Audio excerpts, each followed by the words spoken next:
முன்பொரு காலத்தில் குரு ஒருவர் தன்னுடைய சீடர்களுடன் பாலைவனம் வழியாக நடந்து சென்று கொண்டிருந்தார்.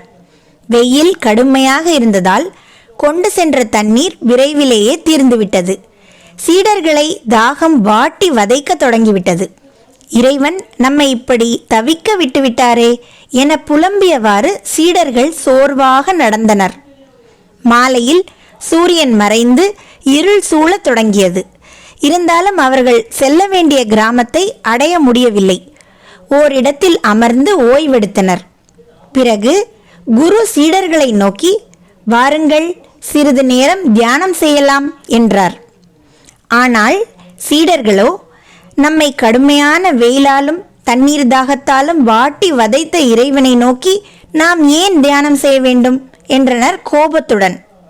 குருவோ புன்னகை பூத்தவாறு, சீடர்களே, இத்தனை நாளும் நீங்கள் மடத்தில் பசியின்றி 3 வேளையும் சாப்பிட்டு வெயிலின்றி தாகமென்றால் என்னவென்றே தெரியாமல் இருந்துவிட்டீர்கள்.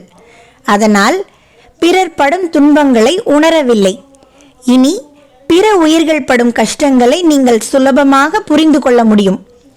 அதற்கான சந்தர்ப்பத்தை இறைவன் உருவாக்கியிருக்கிறார் என்றார். தெளிவடைந்த சீடர்கள், இறைவா, நீ கொடுத்த கடும் வெயிலுக்கு நன்றி, கடும் தாகத்துக்கு நன்றி என்று கூறி தியானிக்க தொடங்கினார்கள். எனவே நம் வாழ்வில் நாம் காணும் துன்பங்களை ஒரு படிப்பினையாக நினைத்து கொண்டு நம்பிக்கை, பொறுமையுடன் இறை பக்தியையும் சேர்ந்தால் அனைத்து துன்பங்களையும் கடந்து விடலாம். வாழ்க வளர்க.